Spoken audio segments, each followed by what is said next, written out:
Estados Unidos, en Brasil, abogado. Diego Guelar, ¿qué tal? Buenos días. ¿Qué tal? Buen día. Bueno, primero preguntarle por ficha limpia, ¿qué cree que pasó finalmente con el conocimiento que usted tiene de la política argentina, más allá de que está cercano al PRO? ¿Qué cree que pasó en ficha limpia, con ficha limpia? Bueno, yo creo que lo que pasó muy claramente fue muy feo. Creo que es la sensación que tenemos todos los argentinos.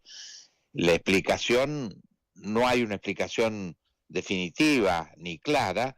Sí estaban los votos, no hay ninguna duda, porque los dos que terminaron votando en contra habían afirmado personalmente estar a favor. O sea que los votos estaban, sin lugar a duda, estaban.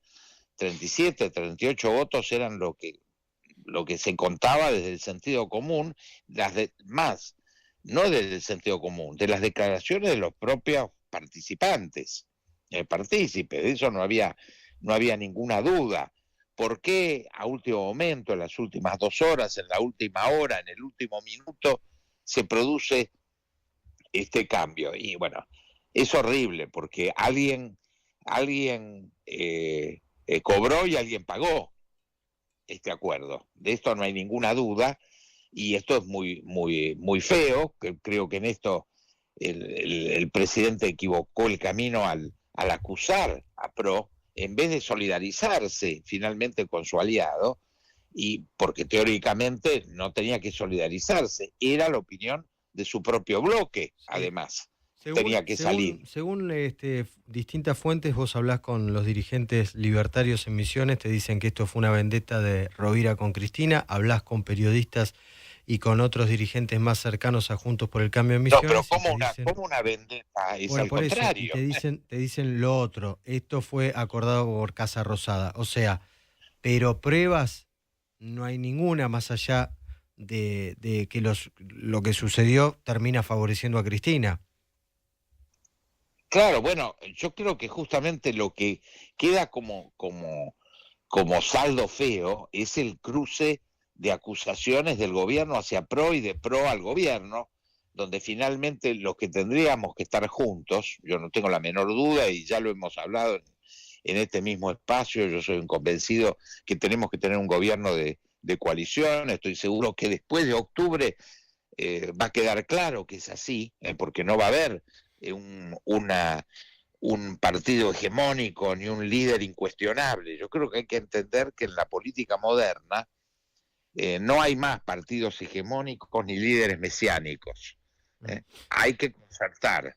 El grueso de los gobiernos del mundo son gobiernos de coalición y no tenemos por qué estar excluidos de esa regla. Y el eje, ojo, no alcanza, a mi juicio, con la Libertad Avanza y con Cambiemos para constituir una mayoría sólida en diputados y en senadores. Hay que recurrir a los peronistas no kirchneristas, a la mayoría de los radicales que lo han venido además apoyando. Esa mayoría existe. ¿Por qué no se transforma en un gobierno de coalición? Esto es lo que no tiene explicación. ¿Por qué se pelea finalmente o nos peleamos la Libertad Avanza y el PRO? Tampoco tiene explicación. O sea, se da contra las paredes del sentido común. Diego, ¿qué tal? Agustina Girón te saluda, buen día, ¿cómo estás? ¿Qué tal, Agustín? Te llevo por un momento a otro de los temas del día, la asunción del nuevo Papa. Vos fuiste embajador en Estados Unidos, en la Unión Europea, en China, conocés mucho de las tensiones internacionales y te quiero preguntar por el Papa justamente, ya no en términos religiosos, sino políticos. Ayer leía, creo que era en el Washington Post, que mencionaban que de alguna manera hay una señal desde la Iglesia hacia Estados Unidos, porque es un Papa que nació allá, pero también la otra señal es que es un papa que piensa a favor de los inmigrantes en un momento en el que Donald Trump es presidente. ¿Qué mirada tenés en términos políticos, ¿no? de la elección de León XIV? Sí, yo te diría, yo creo que es una genialidad de la Iglesia. Realmente yo creo que la Divina Providencia ha actuado en una forma geopolítica extraordinaria. ¿Por qué? Porque hay un doble reconocimiento. Un reconocimiento de la centralidad norteamericana, que es muy clara. ¿eh? Yo te diría que al ver el caos que ha desatado el presidente Trump en el mundo, ese caos solo se puede ordenar desde Estados Unidos. Mm. Es el debate intraamericano, de ese sistema que tiene 250 años de antigüedad, y es el único donde puede equilibrarse este desorden. Entonces, curiosamente, este hecho del Papa americano, norteamericano, pero es americano, porque además es peruano. Claro, totalmente. 40 años de su vida ligado al Perú, y además, en particular, al fenómeno de los inmigrantes. Es un papa muy ligado al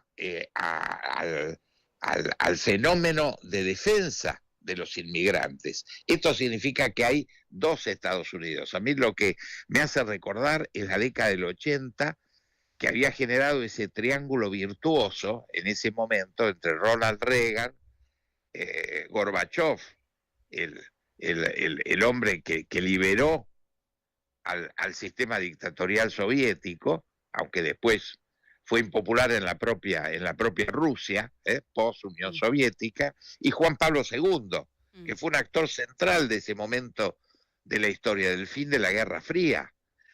Ese triángulo hoy, de alguna forma, se reproduce en tres figuras para mí centrales hoy de la historia contemporánea, que son obviamente el presidente Trump, el presidente Xi Jinping de China y el nuevo Papa. Claro. Creo que se genera este triunvirato en la cúspide del poder mundial, muy interesante, muy rico, muy complejo. Pensemos en lo que significan cada uno de ellos, y creo que nos hace... que no es casual, que es una señal muy inteligente, muy sofisticada desde el punto de vista geopolítico, y a mí personalmente me llena de alegría, no lo puedo expresar de otra forma. Bueno, Diego, gracias por estos minutos.